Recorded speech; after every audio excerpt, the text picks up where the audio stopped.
Did y'all watch his series Pluribus on Apple TV? Came out a couple of months ago. So it centers this lady that she, with the exception of her and maybe 11 other people, uh, they're the only survivors of this, like, how do I explain it? Almost like a virus in the brain. It seems like at first, like all these planes and different stuff starts crashing and just weird stuff happening. People just falling off buildings, seemingly to be unmanned. Turns out that it's some type of virus that takes over the brain. But what you actually find out later is that it's an alien race that has taken over all of Earth, and they have a hive mind. They so even if one of them is speaking, like, can you imagine that? Like everybody in the world is connected, can understand, see, and hear like all the thoughts of everybody together. Ugh. I was so intrigued and terrified by it, if I'm gonna be honest. Um, I had to keep watching it because I had to know what was gonna go on, but like it did give me anxiety. Made me just think about a lot of stuff. I started thinking about some of my friends. It just gives me such great joy to be around their quirky personalities. Even when we disagree, like how they think on things, like that, I would lose that because being a hive mind, y'all on the same, all on the same type of time. Just made me think about losing all that stuff and individuality, and just like overwhelmed me. Um, and the same thing happened with this lady, but like kind of from a different place. She was kind of a contrarian, like one of those people, like, you know, you could tell, even if it made sense, like, hell no, I'm going this way because you said to go left, so I'm definitely going right. And she is just like not having it, and this alien host or whatever they were, they keep like trying to please her and send her different stuff, and she takes them through it, and it is hilarious.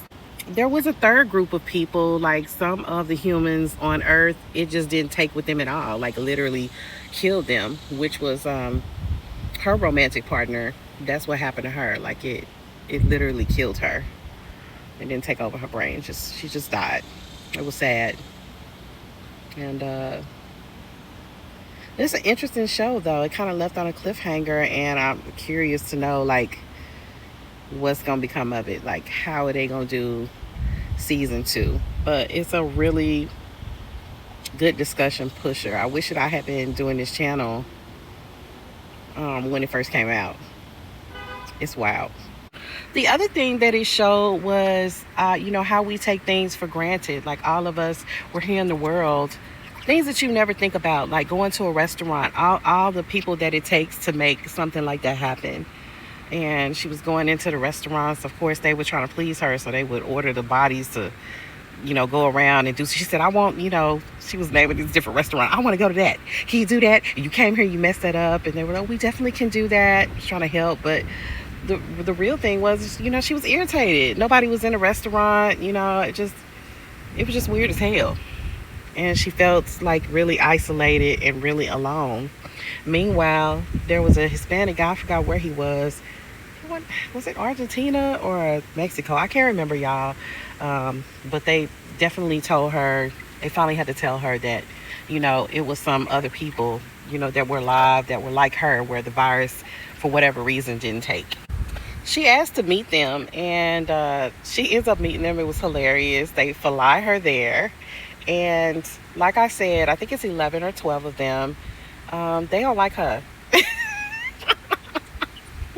I guess they felt like she was making too many waves, and they weren't certain, and they had kind of resigned to their fate. They're like, oh, look, they're trying to, you know, make life easy for us. So one of them had kind of like turned into, I don't want to call him a pimp, but like he was choosing because they were, the alien host was so busy trying to please them, like anything that he asked for, even it was gross. Like he was asking to have sex with different women, you know, because they are hive minded. You know, they obliged him, so he was all in all in this pool with all these women, basically just living out his fantasy, and the other ones were just kind of blah. So the only one that was similar to her was the dude that was in Mexico, and he wasn't trying to trust nobody. But they do meet towards the end of the season. That's kind of how it ended. Like, we don't fully know what's going to go on between the two of them, if they're going to get along or not. But just brought up a lot of questions. Could you imagine, like, so if you had sex with one of the humans left on the planet, like, everybody would know what you were doing, what you look like, because they're a hive mind. So it's like you would be having sex with all of the earth that was left. Isn't that trippy?